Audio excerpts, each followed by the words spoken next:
Hey guys, welcome back to another episode of the Aussie Outdoorsman, and today we're going to be cooking up a donkey Wellington. So I've got my piece of back strap here. You want to use back strap or fillet, you know, your eye fillets, tenderloins, whatever you want to call them. This is the back end of a back fillet. So I'm actually going to trim this, just take the nicest part for the Wellington. You want to use your softest, best meat for Wellington. Don't use rump, don't use any of that sort of stuff. Tenderloins, a back strap. Ideally, that middle section of your back strap, that's just perfect meat that you can trim up real easy. That's ideal, but as long as it's back strap, you should be all right, or tenderloin's even better. But you want a fairly large animal for a tenderloin. Something like a small yearling deer or something is going to be very difficult to do this, or not difficult, just a lot of effort. You might end up overcooking it quite easy. You can see I've got silver skin going through there, so I definitely don't want that. I want to do this the best way possible. What I want to do is just, I'm going to look at my meat. That side looks good, so I can see that silver skin's going through there and is popping out there. So what I'm going to do is just trim that off, going across there maybe. Just check what that is. Yep. And then I'll just use the one strip for my back strap. I'll just take this.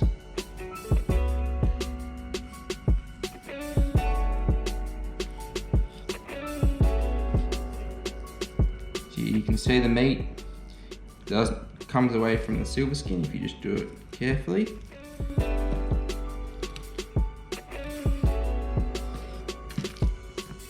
that's come away beautifully. You can see that it's that silver skin now. You don't want to be chewing on that.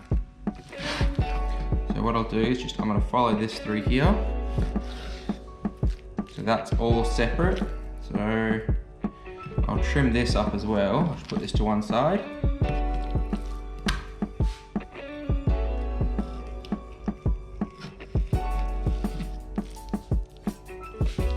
So you can see how it's now coming up and then flattening. So I want to trim all of that off, and if I lose a bit of meat, that's all right. The dogs will be super happy. So this is exactly why if you're doing middle back strap is much easier, just because you'll have, if you take the middle section, you just have just that top flat of silver skin, and you don't have to do this. But this is what I've got in the freezer at the moment, and I really felt like a Wellington, so that's what we're cooking with. Now I'm just keeping pressure on this, pulling it away, and then using the sharpness of the blade to try and, I don't lose too much meat.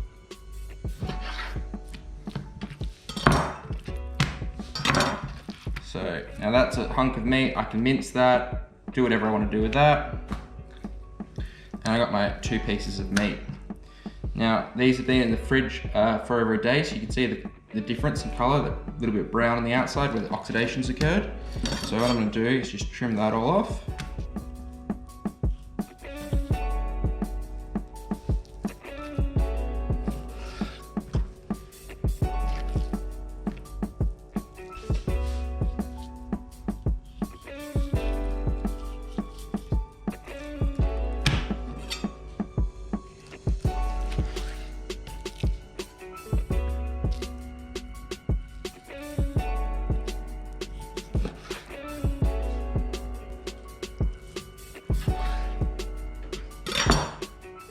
Alright, I'm pretty happy with that. Got 2 pieces of meat right there. And I'm actually going to cook both of these, I've decided, and use both of them for the Wellington. Brilliant. So happy with both of these. They look good. What I'm going to do is cook both of them and do it as a double. I'm just going to trim that end off there. Got a bit of oxidation. And do the same thing on the side. Alright. My 2 pieces of meat. Next step is you got to season both of them. Now, be liberal. Lots of pepper and lots of salt here, because when you bite into this, you're just going to be biting the outside. So you want a nice crust on there now.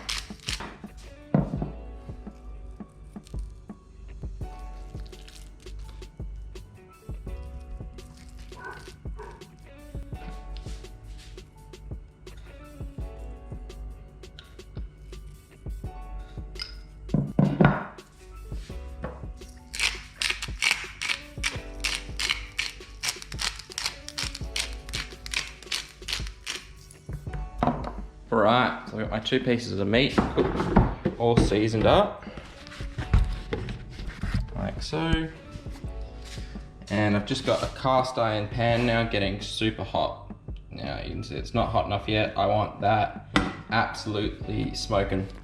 Because what we're gonna do is we wanna crust the outside of the meat, and then we don't wanna cook it through because we want it to be maybe rare, maybe blue, because it's gonna cook a little bit more when we put it in the oven to cook the pastry. So rare at the most, and we wanna real sear the outside, super crispy. You want a nice crisp crust. So my pan should be nice and hot now. Great way to test it, wet your hand a little bit. All right, get in there. Just gonna do one at a time.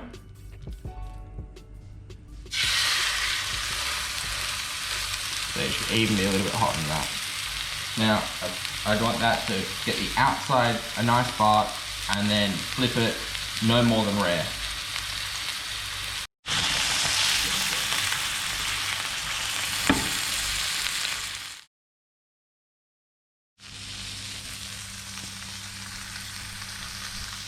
So you can see nice spark on that, and I've just flipped it. I've added a bit of butter to the pan as well. And I'm just gonna make sure that gets nice and crispy, but you can see still blue, which is exactly what I want. The next step, you've got to keep an eye on that. You don't want to overcook it. Put some cling wrap out. You're gonna get some prosciutto, and you're gonna make a lattice so that you can wrap it all up. You're gonna need a fair bit of this.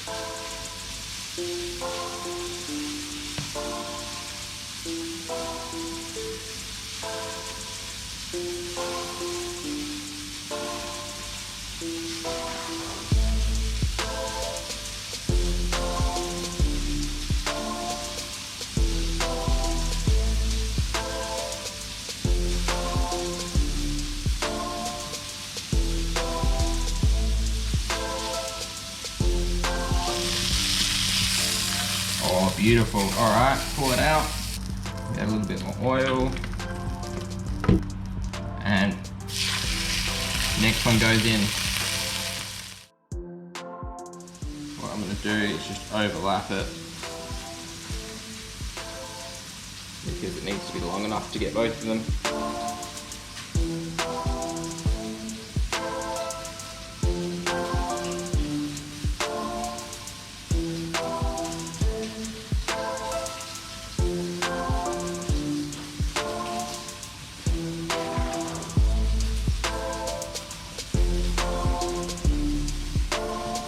As you can see, I'm not the best at that in the world, and really there shouldn't be any gaps in it, but it'll do.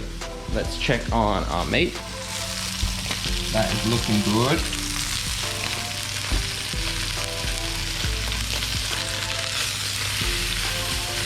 Beautiful.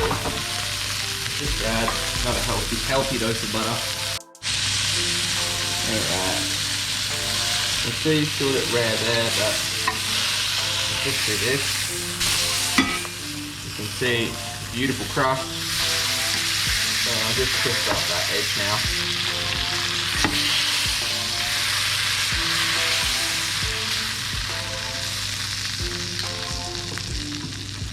Just pull that off the heat now, because I want to keep all of the juices.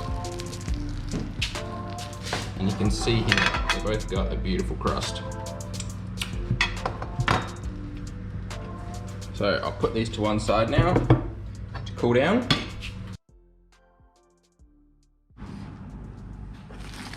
Alright, so I've got some mushrooms here. I'm just going to cut all of these up, and you want these to be quite fine.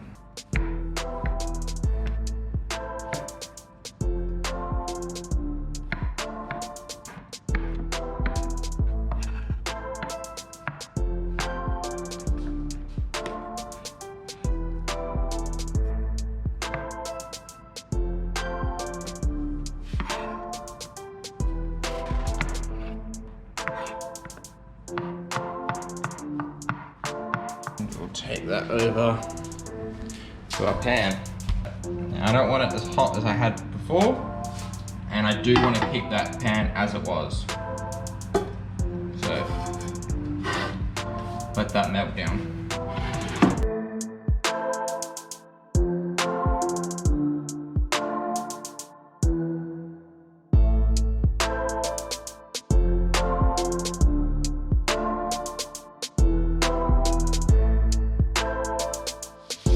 Hot enough to add my mushrooms now. Oh, let's go.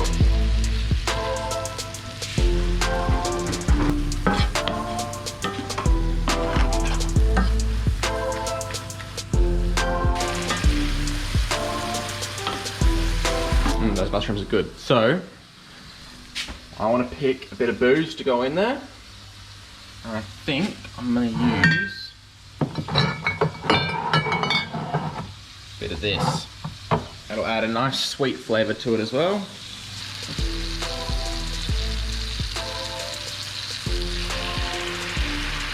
a generous splash.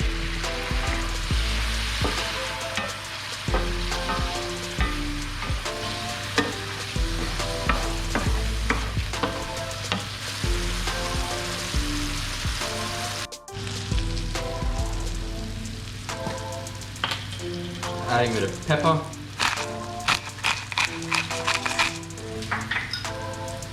Bit of salt.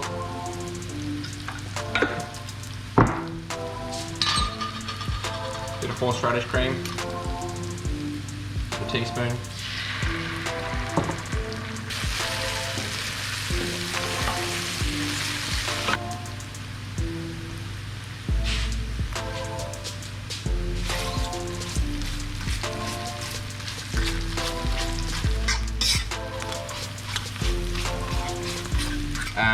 Because you should like blend it into a puree, but I don't want to do that. I just want a few softer bits and crunchy bits.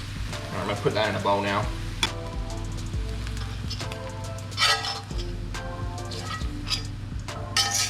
Off the heat. I want that juice still. My 2 back straps.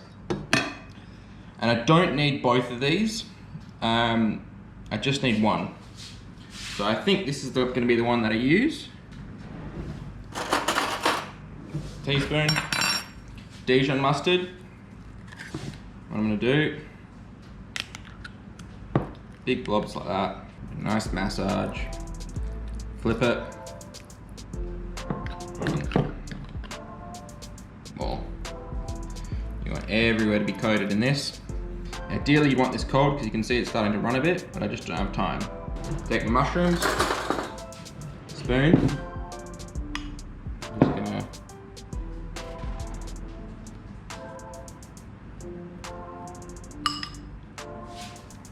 Check. It's gonna be tight. Drop that right in the center. Do that.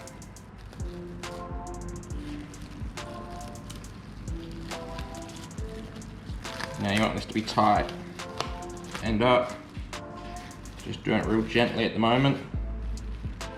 Just kind of tucking them in.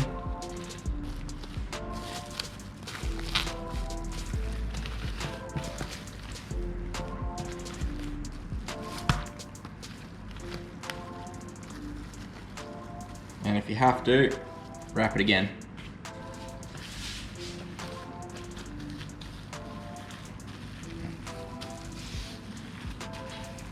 I want that really nice and tight. I want it to set all together. You know what? I think I'm gonna cheat, because I can. Good old vac sealer.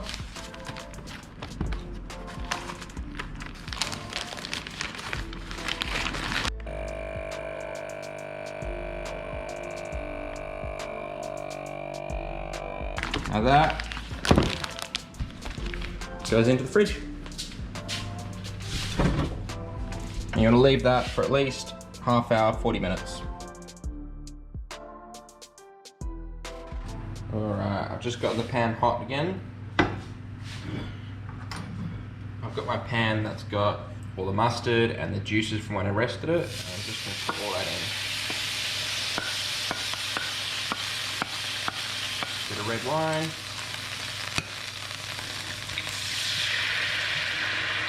healthy dose, because this is going to make our gravy. It's not going to be super fancy gravy, but it should be tasty.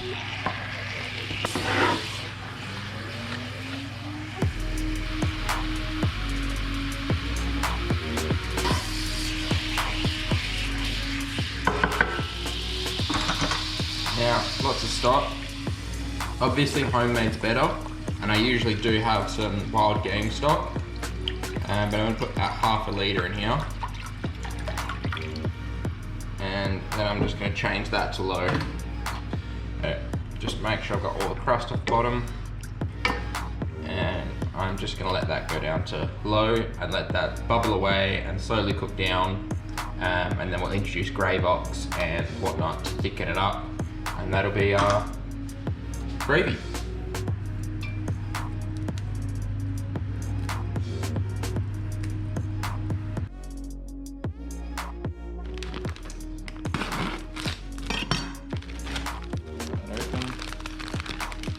Been in the fridge for over an hour now. You can see it's all set up nicely. You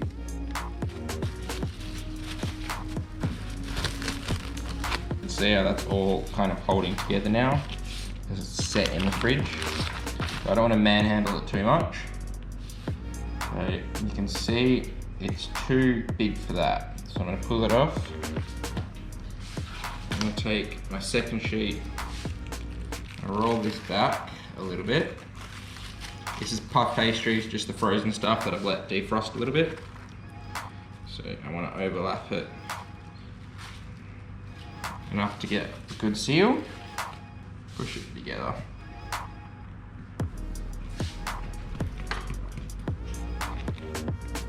Bad boy. Back in there. Beautiful. So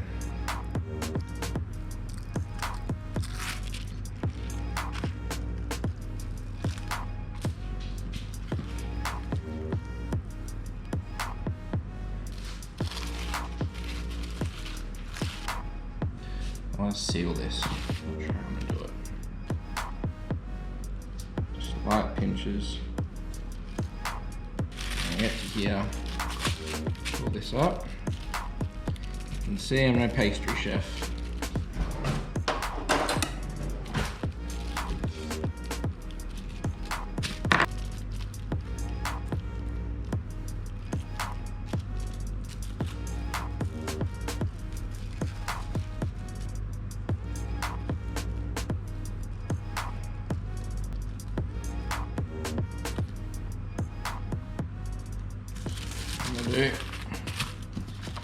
I'll roll this back up, plastic.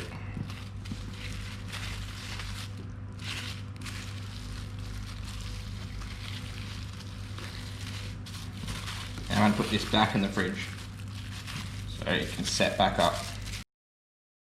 So I got the Wellington here, guys. Nice and cool, it's all set.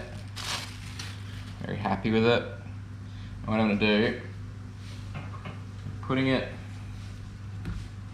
in a wire rack, and the reason I'm doing that is if this leaks, I don't want it sitting in the juices.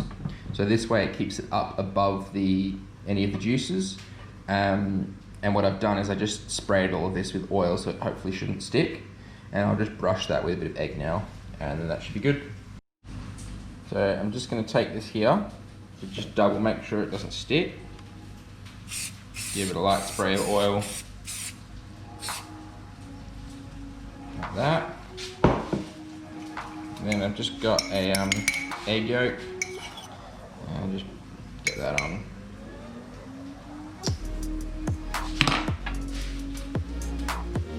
Should use a brush.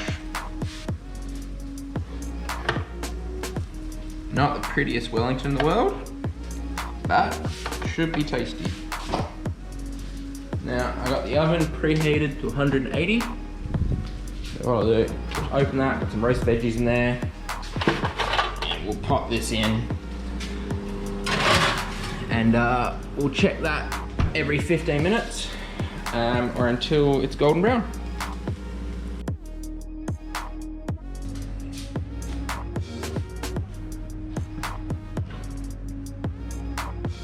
So the bottom was just a little bit undercooked because we're still getting used to our oven. So I've just put that pan on the stove and just let it cook a little bit on the bottom, just to crisp it up, and happy days.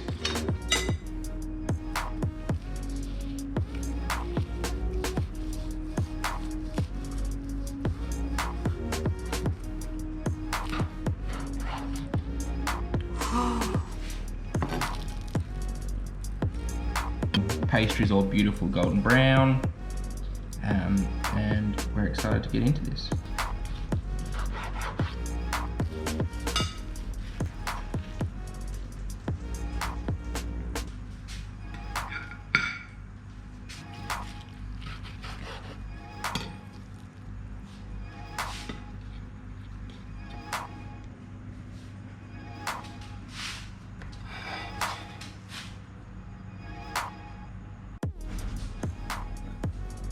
Well, we've got our wine and our delicious food. And that's it for another episode. Thanks for watching. Don't forget to give this video a thumbs up, and and subscribe and all that sort of stuff, and we'll see you on the next one.